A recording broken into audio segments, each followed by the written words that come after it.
Break के बाद सभी का स्वागत। बढ़ते आगे और बात करते हैं दिल्ली में जंतर मंतर पर जो प्रदर्शन स्थल था और उसके आसपास मौजूद लोगों की पुलिस जांच में चौंकाने वाली तस्वीर सामने आई है।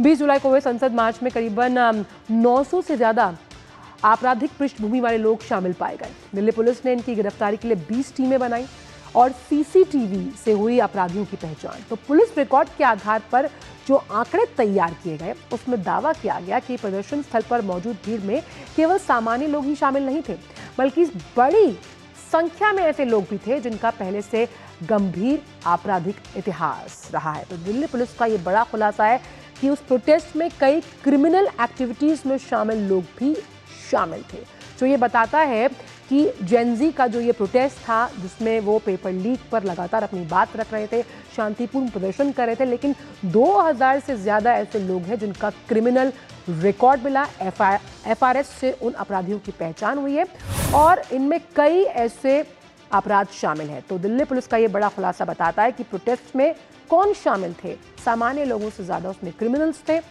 2873 ऐसे लोग हैं जिनका क्रिमिनल रिकॉर्ड सामने आया है और एफआरएस से इन अपराधियों की पहचान हुई है। यानी कि आप समझ सकते हैं कि ये जो पूरा प्रदर्शन था ये कहीं ना कहीं इसमें क्रिमिनल एक्टिविटी माइंड वाले लोग भी शामिल थे, जिसमें 989 से ज़्यादा जो लोग हैं उन पर गंभीर आपराधिक जो मामले हैं वो दर्ज, इसमें हत्या, दुष्कर्म, पॉक्सो जैसे केस। आप समझिए कितनी गहन आपराधिक प्रवृत्ति वाले लोग उसमें शामिल थे और प्रोटेस्ट में ये क्रिमिनल्स शामिल थे जिन पर इस तरह के केसेस थे। तो गंभीर रिकॉर्ड जो उनका क्रिमिनल रिकॉर्ड है आखिरकार वो क्या दर्शाता है, आइए आपको बताते हैं। तो 989 गंभीर क्रिमिनल रिकॉर्ड वाले लोग, जिसमें हत्या 101 यानी कितने मामले दर्ज थे, हत्या का प्रयास करने के लिए 62, डकैती लूटपाट 284। ये आप समझिए ये आंकड़ा बता रहा है कि किस तरह की प्रवृत्ति के लोग उसमें शामिल थे और जिस मोटिव को लेकर उस आंदोलन की शुरुआत की गई थी कहीं ना कहीं इसको डीरेल भी कर रहे थे इस तरह के आपराधिक प्रवृत्ति वाले लोग। महिलाओं के खिलाफ अपराध में 25, आर्म्स एक्ट 229, स्नैचिंग 135, अपहरण 19, एनडीपीएस और ड्रग्स एक्ट के तहत भी 67 लोगों पर केसेस दर्ज हैं। तो बार बार अपराध करने वाले जो ये लोग थे ये किस तरह से इन पर मामले दर्ज हैं आइए आपको बताते हैं। तो 42 आरोपियों पर 2 या अधिक मामले दर्ज हैं, यानी कि अगर आंकड़े के हिसाब से देखें उसमें जो 12 आरोपी थे उनमें 10 या अधिक केस में उनका नाम था। और हत्या के प्रयास की अगर बात की जाए यानी कि बड़ा संगीन जुर्म, उसमें 25 आरोपियों पर 2 से ज्यादा केसेस थे। डकैती और लूटपाट की अगर बात की जाए तो 155 आरोपियों पर 2 या उससे ज्यादा मामले थे। ऐसे ही 31 आरोपियों पर 10 या उससे अधिक केस चल रहे थे। दुष्कर्म की बात की जाए और जो आदतन अपराधी हैं 8 आरोपी उसमें भी शामिल थे। और महिलाओं के खिलाफ अपराध, आप देखिए कि उस पूरे प्रदर्शन में बड़ी संख्या में महिलाओं ने हिस्सा लिया था, छात्राएं थी और इस तरह से ये लोग उसमें शामिल हुए, जो कहने के लिए कि हम प्रोटेस्ट में उस मुद्दे के साथ हैं, लेकिन आप समझ रहे हैं कि मुद्दा आखिर उनके दिमाग में क्या चल रहा था। दिल्ली पुलिस की स्पेशल सेल ने सीजेपी प्रदर्शन के दौरान एक्स पर कथित आपत्तिजनक और मानहानिकारक पोस्ट के मामले में एफआईआर भी दर्ज की है और 6 एक्स हैंडल्स को जांच में शामिल होने का नोटिस भेजा गया। पुलिस ने जब हम बात करते हैं एक्स को संबंधित पोस्ट हटाने या उनकी पहुंच प्रतिबंधित करने पर भी निर्देश दिया है और अब सोशल मीडिया जो है उसकी जो ये पोस्ट है वो रडार पर है।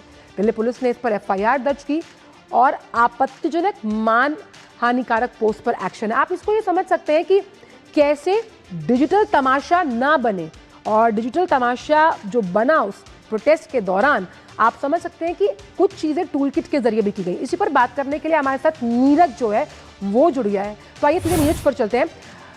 नीरज, ये समझना चाहेंगे सबसे पहले इस बात पर कि जो ट्विटर पर जिन हैंडल्स को लेकर एफआईआर दर्ज की गई है आखिरकार वो क्या बताता है कि कहीं ना कहीं सुनियोजित तरीके से ये लोग शामिल हुए थे?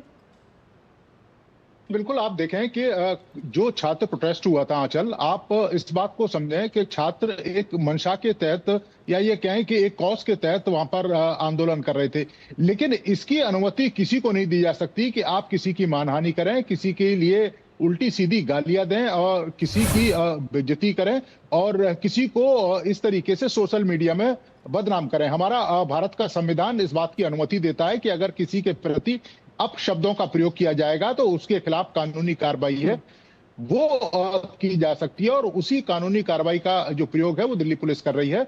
और जो एक्स हैंडल से इस तरह की आपत्तिजनक शब्दावली, आपत्तिजनक जो बयान दिए गए, उसी के तहत दिल्ली पुलिस ये कार्रवाई कर रही है।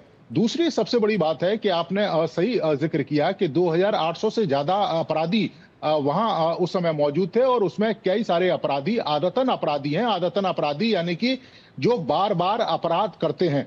और आप समझिए कि इतनी बड़ी संख्या में वहां पर युवा और इसके अलावा युवतियां मौजूद थी, और ये अपराधी अगर वहां पर किसी बड़ी वारदात को अंजाम दे देते तो निश्चित तौर पर सीधा सीधा जो आरोप है वो दिल्ली पुलिस के ऊपर लगता कि दिल्ली पुलिस ने वहां पर पर्याप्त सुरक्षा नहीं की, दिल्ली पुलिस ने तमाम तरह के जो इंतजाम है वो नहीं किए।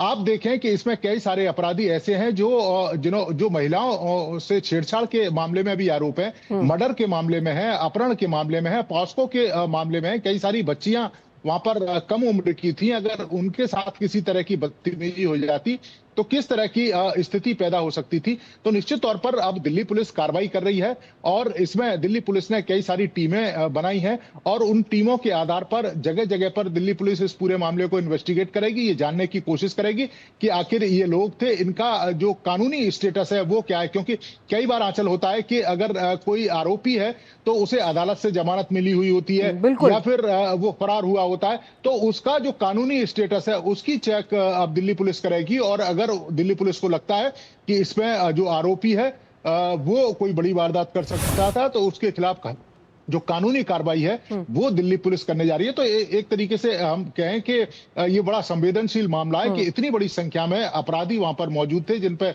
मर्डर के, अपहरण के, महिलाओं के साथ छेड़छाड़ के, पॉस्को के, रेप के, इस तरह के मामले थे। है खास तौर पर उनके लिए जिनकी आपराधिक पृष्ठभूमि रही है, और ऐसे में ये 20 टीमें पता लगा पाएंगे कि आखिरकार क्या मंशा थी जब वो इस प्रोटेस्ट में शामिल हुए। बहुत बहुत शुक्रिया आपका नीरज, इन तमाम जानकारियों को हमसे साझा करने के लिए।